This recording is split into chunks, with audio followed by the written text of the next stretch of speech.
ഈ ദക്ഷയാഗത്തിൻ്റെ സത്താണ്, തത്വമാണ് ഈ ഭാഗം. 7-ാം അധ്യായം 4-ാം സ്കന്ധം 50, 51, 52, 53, 54. ഈ ഒരു ഭാഗം നമ്മൾ ഹിന്ദു സമൂഹം ശരിക്കും പഠിക്കേണ്ടതാണ്. കാരണം നമ്മുടെ ഹിന്ദുക്കൾക്കറിയില്ലേ എന്താണ് ഹിന്ദുമതം എന്ന്.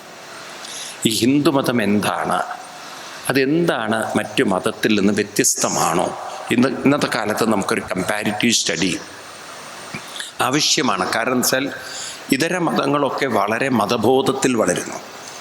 നമ്മുടെ കുട്ടികൾക്കാണെങ്കിൽ ഗ്രന്ഥങ്ങളുമായിട്ട് യാതൊരു, നിങ്ങൾ ആരെങ്കിലും എന്തെങ്കിലും ഗ്രന്ഥം നമ്മളെ കുട്ടികളെ പഠിപ്പിക്കുന്നുണ്ടോ?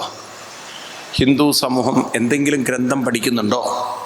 ഇതൊന്നും മിണ്ടാത്ത നിങ്ങൾ പൊതുവേ ഉണ്ടോ? ഉണ്ട്. ഇനി ഉണ്ടെങ്കിൽ ആകെയുള്ളത് രാമായണ വായനയാണ്. കുറച്ച് കുട്ടികൾ വായിക്കേണ്ടിയിരിക്കുക.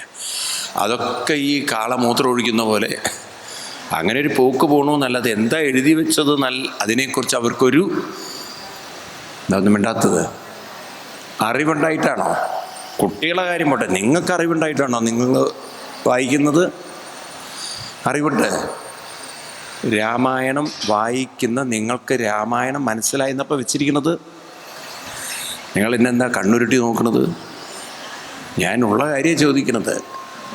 രാമായണം മനസ്സിലാക്കിയിട്ടാണോ രാമായണം വായിക്കുന്നത്? എത്ര പേര് അങ്ങനെ വായിക്കുന്നവരുടെ ഞാനൊരു ചോദ്യം ചോദിക്കും, അപ്പം മനസ്സിലാവും നിങ്ങൾക്ക്. രാമായണം മനസ്സിലാക്കി രാമായണം വായിക്കുന്നവർ എത്ര പേരുണ്ട്? ആരുമില്ല. അപ്പം നിങ്ങൾക്ക് തന്നെ ഉറപ്പാണ്, നിങ്ങൾക്ക് തന്നെ ഉറപ്പാണ് രാമായണം മനസ്സിലായിട്ടില്ല എന്നുള്ളത്. ആകെ അറിയുന്നതൊരു കഥയുണ്ട്. രാമൻ കാട്ടിലേക്ക് പോകുന്നു, സീത കൂടെ പോകുന്നു, രാവണനെ അടിച്ചു മാറ്റുന്നതും പിന്നെ രാവണനായിട്ട് യുദ്ധം ചെയ്യുന്നു, സീതയെ കൊണ്ടുവരുന്നു. എന്നിട്ട് സംശയമാണ്, രാവണന് സീത എപ്പടി. എന്നാലും സംശയങ്ങൾ തീരില്ല.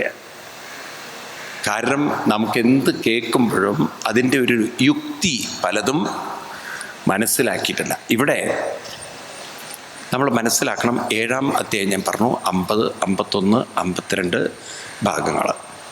അപ്പം അവിടെ അഹം ബ്രഹ്മാശ്ച സർവശ്ച ജഗത കാരണം പരം ആത്മേശ്വര ഉപതൃഷ്ട സ്വയം ദൃക് അവിശേഷണ. നിൽക്കട്ടെ, ശ്രദ്ധിക്കുക. നമ്മുടെ ഹിന്ദു മതത്തെ വിളിക്കുന്ന പേര്, ശരിക്കുള്ളതിൻ്റെ പേര് അദ്വൈത മതം എന്നാണ്. ഈ അദ്വൈത മതം എന്നൊരു മതം ലോകത്തിൽ ഹിന്ദുമതം മാത്രമാണ്. ഹിന്ദുമതം ഒന്നും പറയാൻ പറ്റില്ല. ഹിന്ദുമതത്തിൻ്റെ സബ്സിഡറി റിലീജിയനാണ്. അതിന്ന് വന്ന അതിൻ്റെ തന്നെ വകഭേദങ്ങളാണ് 3 മതങ്ങൾ. ഹിന്ദുമതത്തിൻ്റെ തന്നെ ഒരു സിസ്റ്റർ റിലീജിയൻ നമുക്ക് പറയാവുന്നതാണ് ബുദ്ധമതം, ജൈനമതം, സിഖ് മതം. അതുകൊണ്ട് ബുദ്ധ, സിഖ്, ജൈന അടിസ്ഥാനം ഹിന്ദുമതം തന്നെയാണ്. ബുദ്ധമതവും ഹിന്ദുമതവും വേറെയല്ല. ആശയങ്ങളെല്ലാം ഒന്നാണ്. ജൈനമതത്തിൻ്റെയും ഹിന്ദുമതത്തിൻ്റെയും ആശയങ്ങൾ എന്നാണ്. അതിൻ്റെ ആരാധന രീതിയിൽ ചെറിയ വ്യത്യാസമുണ്ട്.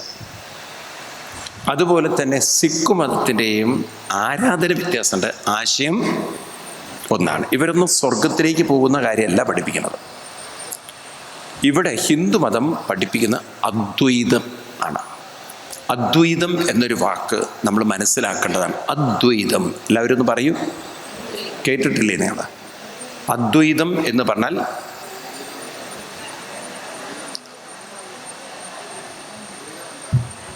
അദ്വൈതം എന്ന വാക്കിൻ്റെ അർത്ഥം